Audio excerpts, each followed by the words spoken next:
દર્શનમ બિલ્વ વૃક્ષસ્ય સ્પર્શનમ પાપનાશનમ અઘોર પાપ સહારમ એક બિલ્વ શિવાર્પણમ.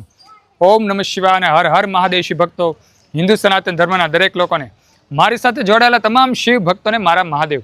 શિવ ભક્તો, આજે આપણે વાત કરીએ બિલ્વ વૃક્ષના એક મહિમાની. જો કે મેં ઓલરેડી આજે અત્યારે હું જે બોલવાનો છે તે વિડીયો મેં મૂકેલો જ છે, પણ એને દોઢ વર્ષ થઈ ગયા છે. અને ત્યાર પછી મારી સાથે 30 થી 40 હજાર એમ કે ફોલોવર્સો, સબસ્ક્રાઈબરો મારી સાથે જોડાઈ ગયા છે. તે જે નવા ફોલોવર્સો, જે મારી સાથે નવા શિવ ભક્તો જોડાયેલા છે, તેણે તો આ વિડીયો જોયો જ ન હોય. એટલે ખાસ કરીને આજે આપણે બિલ્વ વૃક્ષનો મહિમાનો વિડીયો બનાવવાનો છે. શિવ ભક્તો, સુંદર બિલ્વ વૃક્ષનો મહિમા છે શિવ મહાપુરાણમાં, કે જે કોઈ માનવ, જે કોઈ જીવ બિલીપત્રના સ્પર્શ કરે છે, બિલીપત્રના દર્શન કરે છે, તો તેના એમ કહેવાય કે બધા પાપ નષ્ટ થઈ જાય છે. અઘોર પાપ સહારમ એક બિલ્વ શિવાર્પણમ. મોટામાં મોટું પાતક હોય ને તો પણ તે દૂર થઈ જાય છે. એટલે ખાસ કરીને બિલ્વ વૃક્ષને એમ કે સ્પર્શ કરવું જોઈએ, બિલીપત્ર ઉતારી અને ભગવાન મહાદેવને ચડાવવા જોઈએ.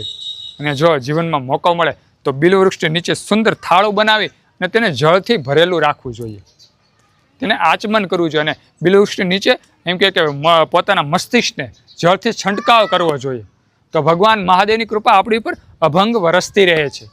એટલે ખાસ શિવ ભક્તો એટલું કાર્ય કરવું. અને બીજી એક વાત તે પણ કહી છે, જેટલા પણ શિવ ભક્તો મારી સાથે જોડાયેલા છે તે ખાસ આ વાત સાંભળજો, કે જો તમારે શિવ પદની પ્રાપ્તિ કરવી હોય તો શિવ મહાપુરાણમાં સુંદર ઉલ્લેખ લખેલો છે કઈ રીતે શિવ પદની પ્રાપ્તિ કરવી.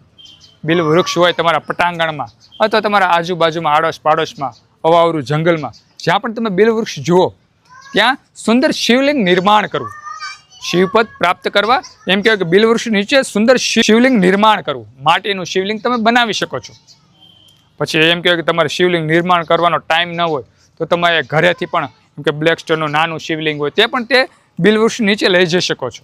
ત્યાં જઈ અને ભગવાન મહાદેવના અવિનાશી સ્વરૂપની પૂજા કરવી, પૂજન કરવું, શિવલિંગનું પૂજન કરવું. થોડાક બિલીપત્ર, થોડાક પુષ્પો અને જે પણ આપણને મંત્રોચ્ચાર આવડતા હોય તે મંત્ર બોલી અને બિલ્વ વૃક્ષ નીચે શિવલિંગનું પૂજન કરવું. ઓમ નમઃ શિવાય, ઓમ નમઃ શિવાયના નાદ ગુંજાવવા, હર હર મહાદેવના નાદ ગુંજાવવા. આવું તમે કરશો ને, એમ કહેવાય રુદ્ર અભિષેક કરો, આવું તમે કરશો એટલે તમને શિવપદની પ્રાપ્તિ થશે. જ્યારે પણ મોકો મળે ને ત્યારે આવું પૂજન કરી લેવું. દરેક શિવ ભક્તો મારી સાથે જોડાયેલા છે તે ઘરે તો શિવ પૂજા કરતા જ હોય છે, દ્વાદશ જ્યોતિર્લિંગના દર્શને જતા હોય છે, આજુબાજુમાં એમ કે શિવાલય હોય ત્યાં દર્શને જતા હોય, પણ આવું કાર્ય ઓછા લોકો કરતા હોય છે. પણ આવું કાર્યનું એમ કહેવાય કે બહુ મોટું બેનિફિટ આપણને મળે છે. શાસ્ત્રમાં જે વર્ણન લખેલું છે તે રીતે પૂજા કરીએ ને તો વધારે આપણને ભગવાન મહાદેવના આશીર્વાદ પ્રાપ્ત થાય છે. એટલે ખાસ શિવ ભક્તો, જો શિવ પદની તમારે પ્રાપ્તિ કરવી હોય, શાસ્ત્રમાં વર્ણન છે, શિવ મહાપુરાણમાં વર્ણન છે, તે રીતે જો તમારે એમ કે શિવ પદની પ્રાપ્તિ કરવી હોય તો જ્યારે પણ મોકો મળે ને ત્યારે એમ કહેવાય કે બિલ્વ વૃક્ષની નીચે જતું રહેવું. વાળી ચોળીને ચોખ્ખું કરી, સાવણી બાવણી મારી અને એમ કહેવાય કે શિવલિંગ નિર્માણ કરી, આસન બાસન પાથરી અને ભગવાન મહાદેવના રુદ્રાભિષેક કરો, શિવ પૂજા કરો, તો પણ ભગવાન મહાદેવ રાજી થાય છે અને આપણને શિવ પદની પ્રાપ્તિ કરાવે છે. વિચાર કરો, શિવ પદ છે ને તે સામાન્ય વાત ન કહેવાય. કોઈક ભાગશાળી જીવ હોય છે જેને શિવ પદની પ્રાપ્તિ થાય છે. ઘણા શિવ ભક્તો મેં જોયેલા છે કે નિત્ય એમ કહેવાય કે તેના પટાંગણમાં બિલ્વ વૃક્ષ હોય છે, ત્યાં દીવો કરતા હોય છે, એક દીવડો મૂકી અને પ્રભાતે અને સંધ્યા સમયે નિત્ય આવું કરતા હોય છે. તેને કંઈક તો ભગવાન મહાદેવ આશીર્વાદ દેતા જ હોય છે. આજે શાસ્ત્રમાં વર્ણન છે ને તે ખોટું નથી. જે લોકો શાસ્ત્ર પ્રમાણે શિવ પૂજા કરી છે ને તેને કંઈક એમ કહેવાય કે એક્સ્ટ્રા ભગવાન મહાદેવના આશીર્વાદ મળ્યા છે, વધારે આશીર્વાદ મળ્યા છે. એટલે થોડુંક શાસ્ત્રીય રીતે આપણે ચાલવું જોઈએ. ખાલી ઓમ નમઃ શિવાય બોલી પગે લાગી અને ઘરે ન વહી આવવું જોઈએ. શાસ્ત્રીય રીતે ચાલો, શિવાલયે જાઓ ત્યારે થોડાક 5 બિલીપત્ર લઈ જ જાઓ, ગમે ત્યાંથી ગોતો. થોડીક કષ્ટી થશે, થોડાક પુષ્પો ગોતો, થોડુંક ગોતી એમ કે થોડાક પુષ્પો, થોડાક બિલીપત્ર, ભગવાન મહાદેવની પૂજા કરવા માટે થોડીક સામગ્રી ગોતો અને ત્યાર પછી શિવ પૂજા કરો. બહુ મજા આવશે, તમે જોજો.